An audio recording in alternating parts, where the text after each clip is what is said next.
guys, welcome to our YouTube channel. ඔන්න ඉතින් අපේ නිවර් ට්‍රිප් එක ඉවරයි. දැන් ඉතින් ආයෙමත් මාතරම තමයි. අපි මේ ලෑස්ති වෙලා යන්නේ බීච් එකට යන්න. හස්බන්ඩ්ටත් හවස ෆ්‍රී නිසා අපි හිතුවා බීච් එකට ගිහිල්ලා පොඩ්ඩක් ශ්‍රී ලංකාවේ එනවා කියලා ආයුත් එක්ක බීච් එකට යන අතරතුර අපිට හම්බුණා යාළුවෙක්. මේ ඉන්නේ යාළුවා. අපිට හම්බුණා මොනරෙක්. බලන්නකෝ හරිය ලස්සන මොනරෙක්. ඔන්න ඉතින් අපි බීච් එකට ආවා. බීච් එකට ආපු ගමන් අපේ ඉතින් ආයු වැඩ පටන් අරන්. පේනවද? ලංකාවේ තියෙන බීච් අතරින් පොල්හෙන බීච් එක කියන්නේ මාරම ලස්සන බීච් එකක්. ඒකට ඇවිල්ලා බලන්න ඕනේ එතන තියෙන ලස්සන. මම ඉතින් කියනවා ඔයාලා හැමෝටම එන්න. ඇවිල්ලා පොල්හෙන බීච් එකේ ලස්සන බලලා අපි ගෙදරත් ඇවිල්ලා අපිත් එක්ක කතා බහ කරලා යන්න. ආයු සෙල්ලම් කරන අතරතුරට අප්පච්චිගේ එක්සර්සයිස් ටික කරන්න එයාම කරෙත් නැහැ. එයාත් මේක වාසියකට ගත්තා. මොකද එයාට මේ දවස් ටිකේ හරියට මේ එක්සර්සයිස් ටික කරගන්න බැරි වුණා කිව්වා. ඒ නිසා ඉතින් ඔන්න එයාත් ආයුධ පිට දාලා කොහොම හරි බීච් එකට ගිහිල්ලා එයාගේ වැඩේ කරගන්න.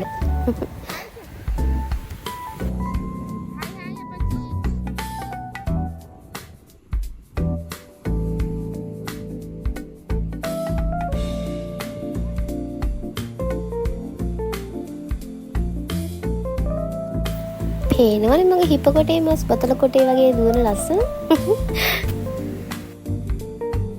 කන්න එපා කියද්දි කාපු කෑම වල ප්‍රතිඵල තමයි මේ දැන් විඳවන්නේ.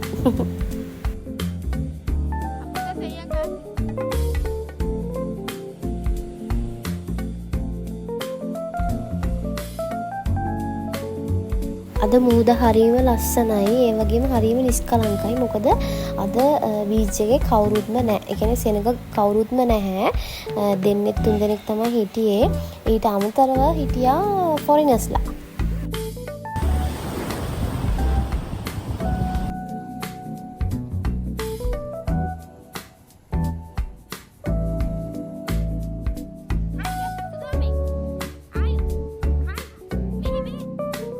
අප්පච්චි දුවලා එනකන් තමයි මේ මග බලාගෙන ඉන්නේ අපේ කෙල්ල වතුරට බහින්න.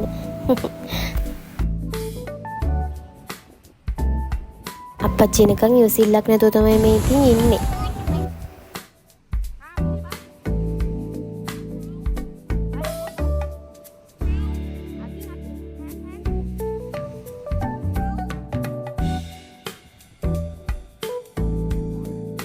ආසාවට බීච් එකට ආවට බීච් එකට රැඳෙන අවුවට අපේ ස්කින් එක ඩැමේජ් වෙනවා. ඒ ගැනත් ඉතින් කට්ටිය හිතන්න ඕනේ. ඔන්න මතක් කරලම කියනවා පොල්හෙන බීච් එකට ආවොත් අනිවාර්යෙන් මැසේජ් එකක් දාන්න මට.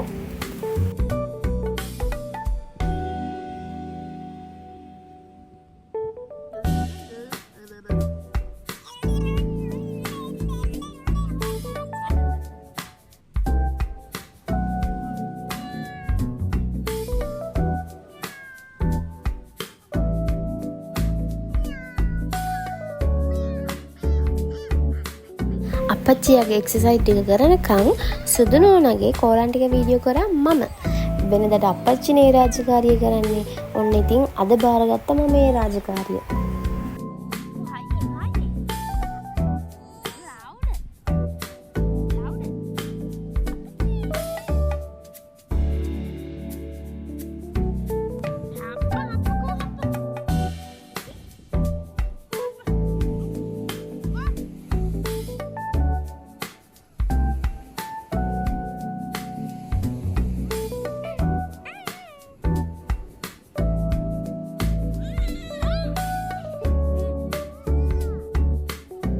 පේනවනේ මගේ පඬිතුයාගේ වැඩ. අප්පච්චිගේ ස්ලිපර්ස් නැති වෙයි කියලා අපේ ස්ලිපර්ස් ගාවින් එයාගේ දෙකත් ගිහින් තියෙනවා. ඒ තරම් ආදරෙයි අප්පච්චිට මෙයා.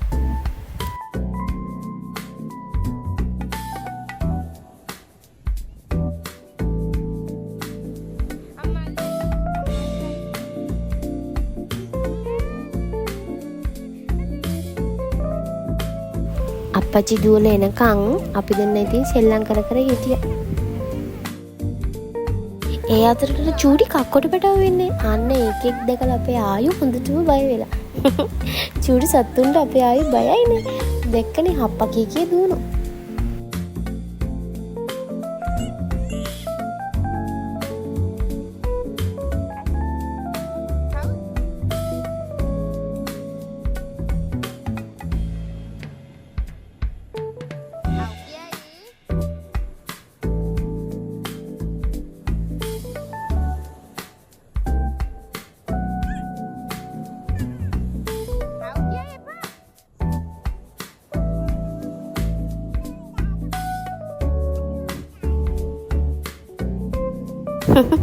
සොරි කක්කුඩ පැටව නෙමෙයි කකුලුව පැටව. මට ඉතින් නම් දෙක පැටලුණා වන්දේ. අප්පච්චි ඩිෆ් ගහනකන් සුදු නෝන ළඟට වෙලා බලන් ඉන්නවා.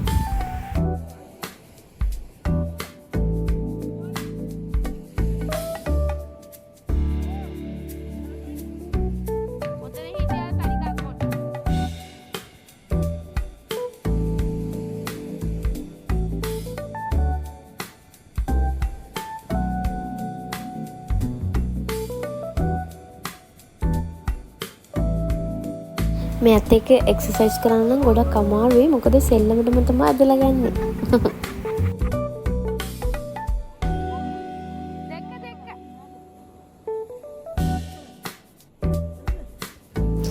පේනවනේ ඒ පාර ඇඟ උඩ නැගලා.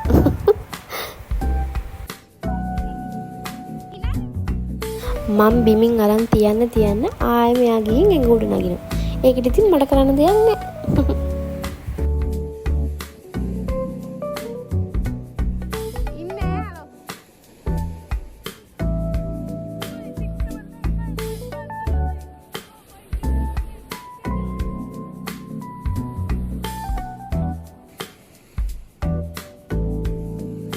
ඔන්න ඉතින් මේ වැඩේ හරියන්නේ නැහැ කියලා එක්සර්සයිස් කරන එක පැත්තකින් තියලා අප්පච්චි ආයෙත් එක දැන් සෙල්ලම් ගන්න තමයි ලෑස්ති.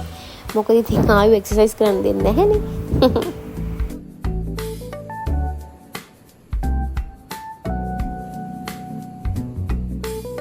ඔන්න දැන් තමයි ආයුගේ ආසම පාට් එක පටන් ගන්න.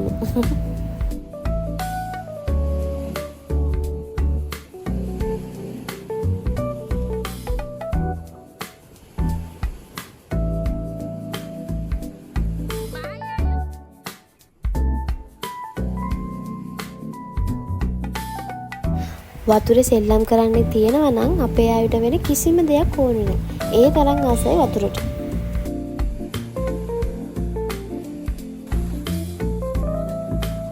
මේ දවස් ටිකේ රැල්ල පොඩ්ඩක් සැර වැඩි. මොකද ඉස්සරහට වාරගම් කාලේ එනවනේ. ඒ නිසා මං හිතන්නේ මේ දවස් ටිකේ හොඳටම රැල්ල සැර වැඩි.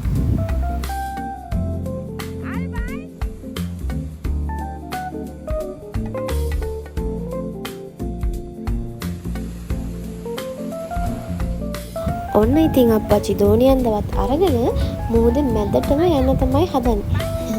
මැදටම කිව්වට මැදටම නෙමෙයි අර සීමාව ළඟට යනකම් මෙයාව අරගෙන කොහොමත් දුරට යනවා. මොකද අපේ ආයු ආසයි අර මැදට යද්දි.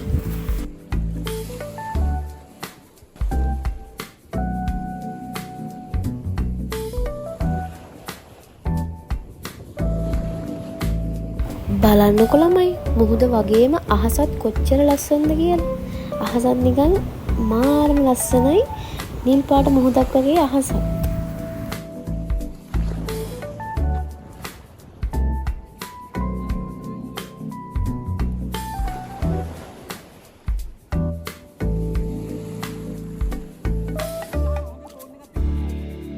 ඔන්න මමත් ඉතින් දෙන්නගේ ළඟට ගියා. මොකද මමත් වෙරළේ ඉඳලා බලන් හිටියට මටත් ආසයි ළඟට යන්න. ඉතින් මමත් ඔන්න යාළ දෙන්නගේ ළඟට ආවා. මට ඒතර ෆෝන් එක අල්ලන් ඉන්න අමාරුයි. මොකද රැල්ල සැර වැඩි. අර සැරින් සැරේට ෆෝන් එක හෙලවෙනවා. මොකද රැල්ලට මාව අවු වෙන නිසා. අපේ පඬිතයා වතුරට ආස වුණාට වතුර නාන්න බයයි. ඒක තමයි දැන් අප්පච්චිගේ කරේ එල්ලලා ඉන්නේ. ඔන්න ඉතින් ආයෙ බයයින් කරන්න ඕනේ කියලා අප්පච්චි එබුණ වතුරේ. අපි දැන් ඇවිල්ලත් ගොඩක් වෙලා නිසා අනික දැන් ආයු මුහුදේ නෑවනේ. ඒ නිසා එයාව ඉක්මනට නාවන්න ඕනේ. ඒ නිසා ඉතින් අපි ගෙදර යන තීරණය කළා. අපි දැන් මේ ගෙදර යන ගමන් තමයි ඉන්නේ. මේ තියෙන මඩියේ බීච් සයිඩ් එක මේ හරියත් මාරම ලස්සනයි. බීච් එකත් මාරම ලස්සනයි. ඒ වගේම තමයි බීච් එක වගේම මාරම ලස්සන මේ හොටෙල්ස් විලාස් කබානා ඒ හැමදේම මඩියේ තියෙනවා. ෆොරිනර්ස්ලාත් ගොඩක් ගැවසෙන්නේ මේ හරිය තමයි.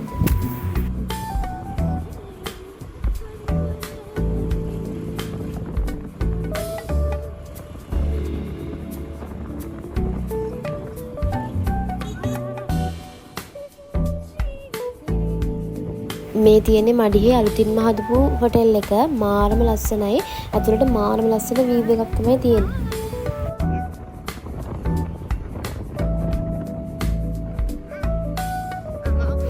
මං හිතන්නේ ඔයාලා හැමෝම දන්නවා ඇති ඩොක්ටර් හවුස් එක. මේ ඉස්සරහින් තියෙන දැන් ඩොක්ටර් හවුස් එක පාටිස් ගහන දවස්වලට මේක නම් තනිකර ඔලු ටිකක් විතරයි තියෙන්නේ. ඒ තරම් ෆොරිනර්ස්ලා පිරෙනවා මේ රෙස්ටෝරන්ට් එකේ. අපි සන්සෙට් එක බලන්නම් කියලා තමයි මඩියට ගියේ. ඒත් කල් වැඩි. එතකොටත් මං හිතන්නේ 4ට 4:00 විතර ඇති. ඒ නිසා හරියටම සන්සෙට් එක අපිට බලා ගන්න බැරි වුණා.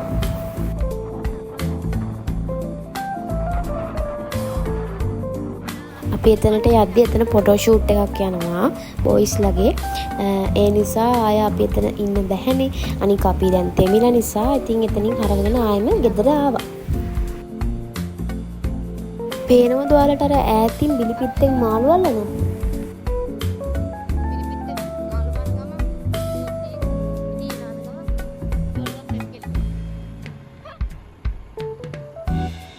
මේ තියෙන්නේ අපේ හස්බන්ඩ්ගේ යාළුවෙක්ගේ රෙස්ටෝරන්ට් එකක්. අපි එතනට යද්දි එතනට කට්ටියක් ඇවිල්ලා. ඒ නිසා අපි ඉතින් එතන වැඩි වෙලා රැඳෙන්නේ නැතුව එතනින් ආවා.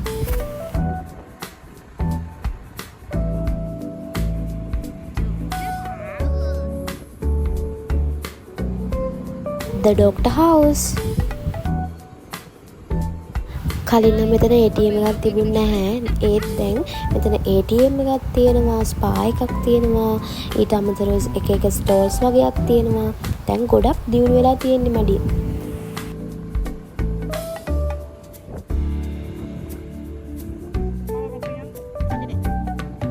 බලන්නකෝ අපි ඉන්නේ කොච්චර ලස්සන පරිසරයක් තියෙන ගමකද කියලා. ඒකේ ක්‍රෙඩිට් එක ඉතින් මගේ මහත්තයාට තමයි දෙන්න ඕනේ. මොකද එයා නිසානේ මම මෙහෙට ආවේ. මේ තියෙන්නේ අපේ ගමේ මහ පන්සල. තව ඉස්සරහට තියෙනවා මේ පන්සලේ ලොකු පෙරහැරක්. ඒකත් මම ඔයාලට අරන් එන්නම්. ඔන්න ඉතින් අපි ගෙදරට ආවා. වීඩියෝ එක බලපු හැමෝටම තෑන්ක්ස්. මතක් කරලා subscribe කරන්න. මේ වීඩියෝ එකට like comment කරන්න. එහෙනම් bye. Thanks for watching.